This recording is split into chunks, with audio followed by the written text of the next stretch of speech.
اس بات پر زور دیا کہ معاہدے کی شرائط انتہائی سادہ ہیں اور یہ ایران کے لیے آخری موقع ہے. پھر انہوں نے کہا وہ اوباما والی غلطی نہیں دہرائیں گے، یعنی ایران کو کوئی پیسہ ویسا نہیں دیں گے. ایران کو یورینیم کے ذخائر سے دستبردار ہونا پڑے گا، یہ بھی انہوں نے کہا. ٹرمپ نے کہا کہ اگر ایسا نہ ہوا تو پورا ملک اڑا دیا جائے گا. اگر ایرانیوں نے معاہدے پر دستخط نہ کیے تو وہ پلوں سے اور بجلی سے محروم ہو جائیں گے، اور یہ ہم کر سکتے ہیں اور 72 گھنٹوں میں ہم یہ کر دیں گے. ڈونلڈ ٹرمپ نے اس قسم کی دھمکیاں لگائیں. دوسری طرف ایران کا جو سرکاری خبر رساں ادارہ ہے، ایجنسی ہے بلکہ تسنیم نیوز ایجنسی، اس نے ایک طویل بیان جاری کیا ہے جس میں کچھ اہم چیزیں میں آپ کے سامنے رکھتا ہوں. انہوں نے ایران کے اس موقف کی وضاحت کی ہے کہ امریکہ ایک طرف عوامی سطح پر مذاکرات کی آمادگی ظاہر کر رہا ہے تو دوسری طرف جنگ کی تیاریاں جاری رکھے ہوئے ہے. بیان میں مزید یہ کہا گیا کہ ایران اب جنگ کے پہلے مرحلے میں دکھائے گئے صبر اور تحمل کو ختم کرنے کے لیے تیار ہے تاکہ امریکہ اور اسرائیل کے ساتھ دوبارہ تصادم کی صورت میں ایران آغاز میں ہی ایسے جہنمی لمحات پیدا کرے گا جنہیں کبھی بھلایا نہیں جا سکے گا. یعنی جہنم کے ایسے دروازے کھول دے گا جنہیں کبھی کوئی نہیں بھولے گا. اس بیان میں واضح طور پر انتباہ دیا گیا ہے کہ اس بار باب مندب، سعودی آرامکو کی تنصیبات، سعودی عرب میں ینبع کی بندرگاہ اور متحدہ عرب امارات کا شہر فجیرہ سب اس تنازع کی زد میں آئیں گے.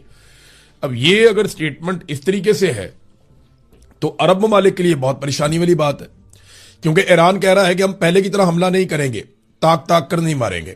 اگر ہمارے اوپر بڑا حملہ ہوگا تو ہم اس سے بڑا جواب دیں گے، اور ہم یکمشت جواب دیں گے، بہت طاقت کے ساتھ جواب دیں گے. دیکھیں ایران کو ایک پرابلم بھی ہوتا ہے، ایران کے ذخائر کے اوپر بھی امریکہ اٹیک کرتا ہے، اسرائیل اٹیک کرتا ہے، اور ان ذخائر کو تباہ کر کے وہ بہت ساری سائٹس کو ناکام بنانے کی کوشش کرتا ہے جہاں سے میزائل یا ڈرون لانچ کیے جاتے ہیں. تو ایران یہ کوشش کرے گا کہ میکسیمم ڈیمیج جو ہے وہ پہلے حملے میں کرے، اور جن جن ٹارگٹس کو اس نے اچیو کرنا ہے وہ پہلے حملے میں کرے.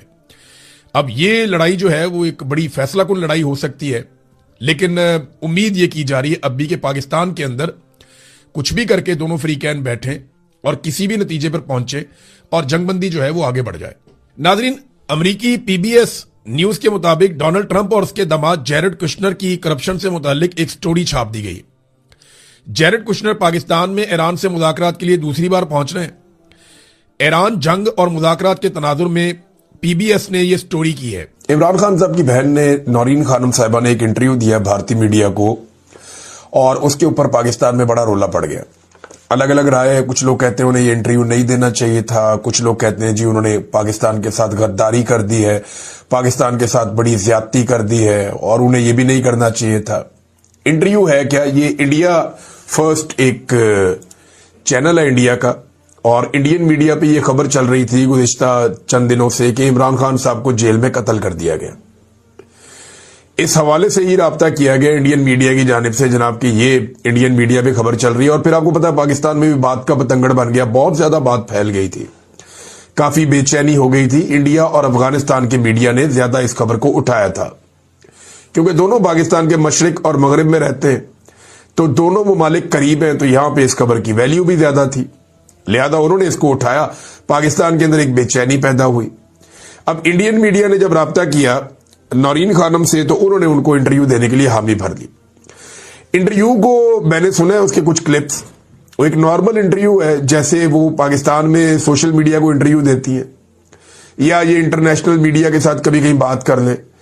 تو وہ اسی طرح کہہ رہی ہے جی کہ میرا بھائی اس کو جیل میں ناحق قید کیا ہوا ہے، وہ پاکستان چھوڑ کر نہیں جانا چاہتا ہے، وہ پاکستان میں رہنا چاہتا ہے، وہ پاکستان کا وفادار ہے، پاکستان کے لوگ اس سے پیار کرتے ہیں، اس کا مینڈیٹ چوری کیا، وہی ساری باتیں جو وہ ہر جگہ پہ کرتے ہیں عمران خان صاحب کی بہنیں.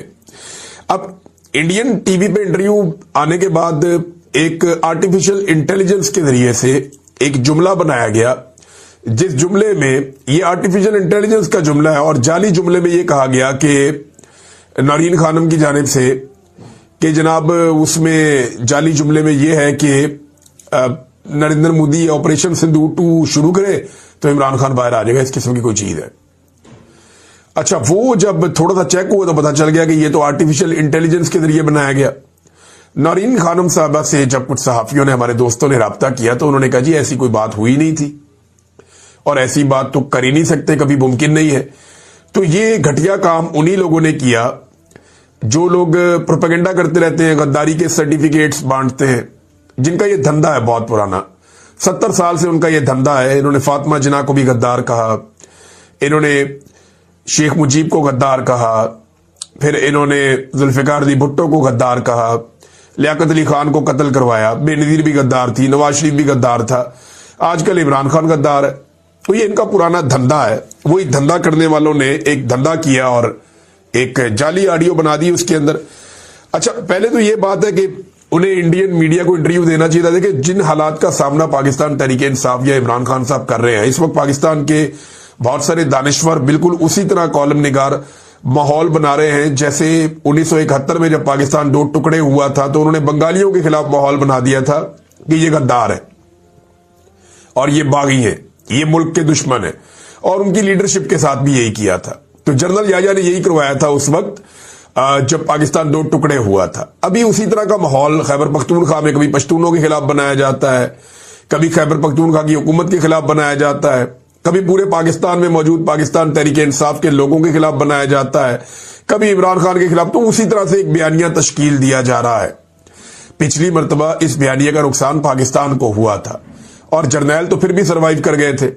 اب اس مرتبہ دوبارہ سے وہی گندا کھیل کھیلا جا رہا ہے.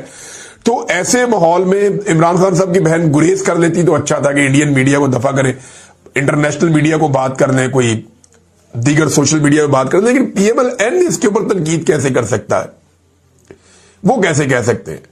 نواز شریف کبھی کرن تھاپر کو انٹرویو دیتے ہیں, کبھی کسی اور ٹی وی چینل کو, کبھی این ڈی ٹی وی کو.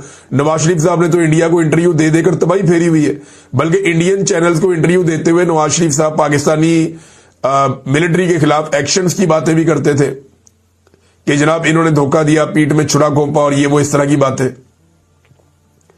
تو نواز شریف کی پارٹی کا کوئی آدمی کبھی بھی یہ بات نہیں کر سکتا کہ نورین خانم نے بھارتی چینل کو انٹرویو کیوں دیا.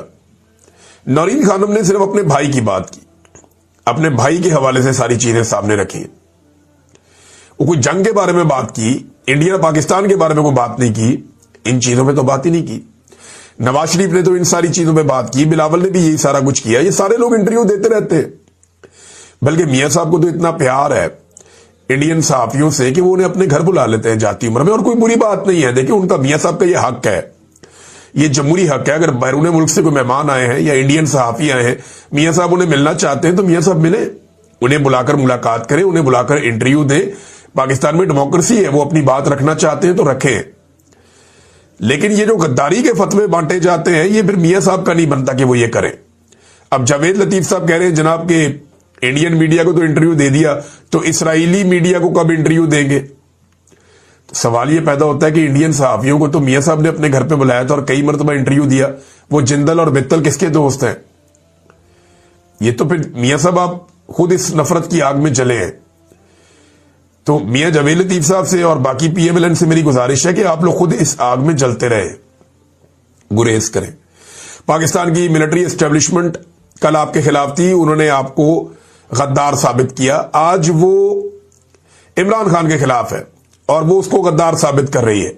لیکن آپ اعلی کار بن رہے ہیں, آپ اعلی کار نہ بنے, کیونکہ کل کو یہ آگ دوبارہ آپ کے دروازے پہ آ جائے گی. سبھی باری باری اس آگ میں چلیں گے, اور اگر ہم نہیں سیکھیں گے تو پاکستان کی اسٹیبلشمنٹ یہی کرتی رہے گی, کبھی یہ غدار, کبھی یہ غدار, کبھی یہ غدار, اور اپنا داؤ لگاتے رہیں گے. خود اقتدار میں بھی بیٹھے رہیں گے, اپنے کاروبار بھی بناتے رہیں گے, اپنی دیہڑیاں بھی لگاتے رہیں گے, نظام کو کنٹرول کر کے بھی رکھیں گے, پاکستان کی داخلی خارجی سارے معاملات یہی سنبھالیں گے. اور سیاستدان جنہیں عوام مینڈیٹ دیتی ہے انہیں کچھ ہوگا نہیں. دیکھیں نا, پہلی بات یہ پوچھنی چاہیے کہ اگر یہ انٹرنیشنل میڈیا کو جا کے انٹرویو دیتے ہیں, چلے انڈین میڈیا کو نہیں دینا چاہیے تھا, لیکن جہاں بھی جاتے ہیں, کیوں جاتے ہیں؟ کیونکہ پاکستان کا نیشنل میڈیا انہیں دکھاتا ہی نہیں ہے, ان کی بات ہی نہیں سنتا. یہ پریس کانفرنس کرتے ہیں اس کو نہیں دکھاتے. وہاں پہ نیشنل میڈیا کے لوگ جاتے ہیں گند اچھالنے کے لیے, اور انہیں باقاعدہ بھجوایا جاتا ہے سوالات کی پرچیاں دے کر, لیکن کوئی بھی ٹی وی چینل ان کا موقف دکھاتا نہیں ہے, سنواتا نہیں ہے. تو پھر وہ کہاں جائیں؟ پاکستان میں ان کی آواز مکمل طور پہ بند کر دی گئی ہے. تو یہ سارے لوگ یہ اپنے اپنے ٹائم پہ انٹرویوز دیتے رہے ہیں, اور آئندہ بھی دیتے رہیں گے, آئندہ بھی دیتے رہیں گے. بہت سارے انڈینز جو ہیں ان کے پاکستانی چینلز اگر چاہیں تو وہ انٹرویوز لے سکتے ہیں,